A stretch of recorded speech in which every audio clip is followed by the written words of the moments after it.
Welcome back to Business Success. Big data, smart data, you hear the phrases pretty often. Skyfire Limited, now listed on the ASX, is a data services company that predominantly works over the top of wireless networks to bring the big and the smart together, monitoring shoppers' habits to offer them exactly what they want and when.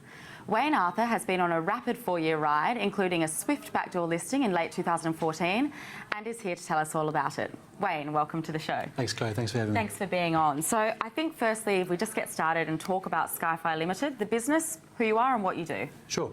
So we're a location analytics business, and effectively we've built a data platform that extracts insights around consumer behaviour, provides those insights back to venue partners such as malls, airports, hospitals, large public spaces around effectively how the asset's being used to help them create operational efficiencies, but also we provide insight around how to more personally service and target those customers through marketing communications. Okay, so what people want, where and when. Exactly that. Exactly. And it's been a busy 4 years, so how did the idea begin? Were you out somewhere and thought, you know, I wish I could get on the Wi-Fi and get some insights brought to me? Look, that was part of it. I think the original idea was born out of a media proposition, to be honest. In a former life, I worked in the media industry, in the outdoor media industry, and I often wondered how we could accurately determine whether people were actually looking at ads, were they actually moving through the asset in an appropriate path.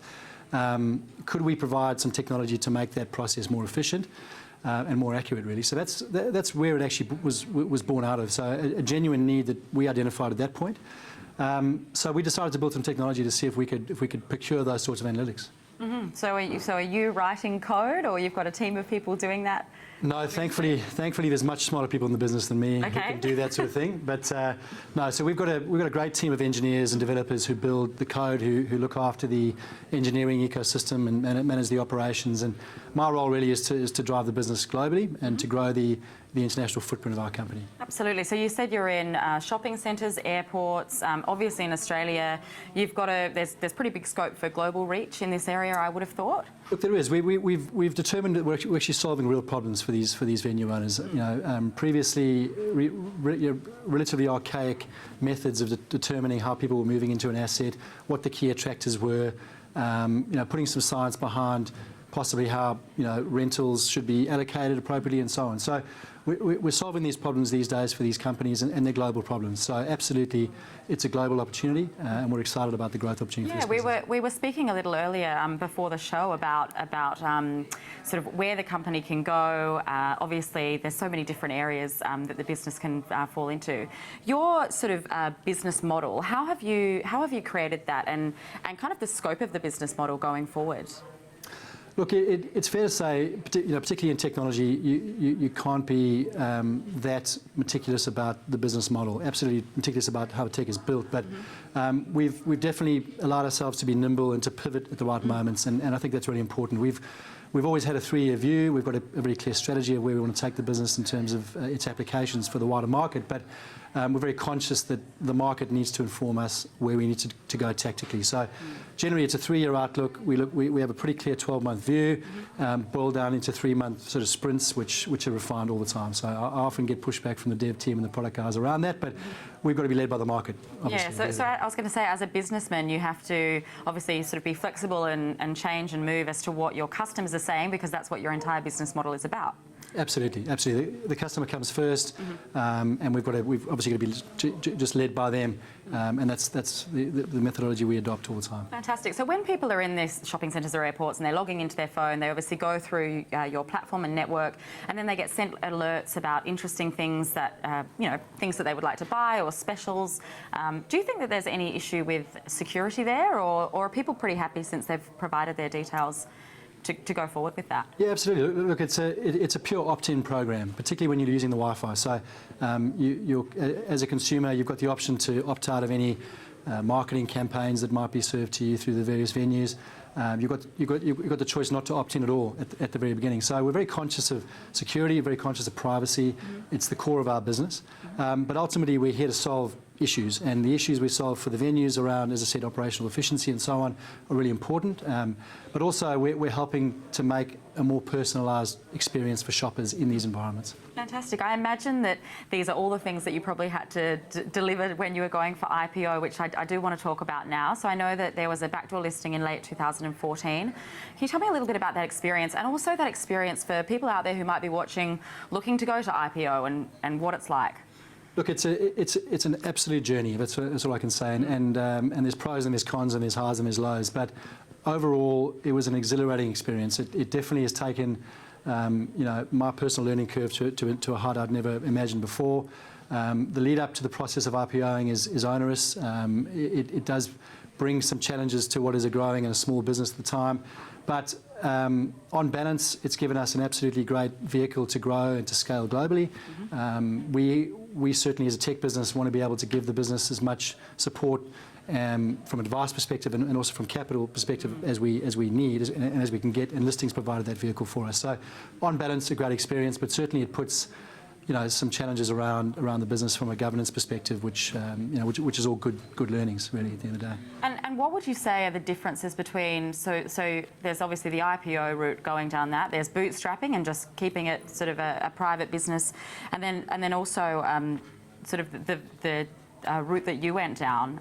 Do you have views on that? And I do. To bootstrap or not, I think it's a great question. I certainly advocate you've got to stretch your investor dollars or your business's cash as much as you can.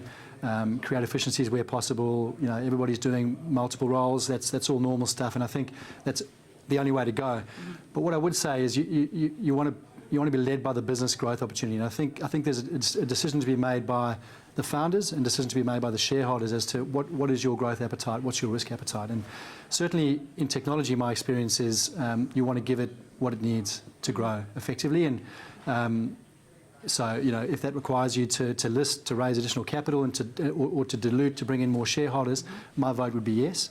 I'd certainly want to be a part of something, a small part of something big rather than a big part of something that's potentially quite small. So that would be my view. Fantastic. Sometimes I ask on the show about sort of learning curves and regrets. Going through the process that you've been through, is there any huge learning curve that you would say that you really learnt from?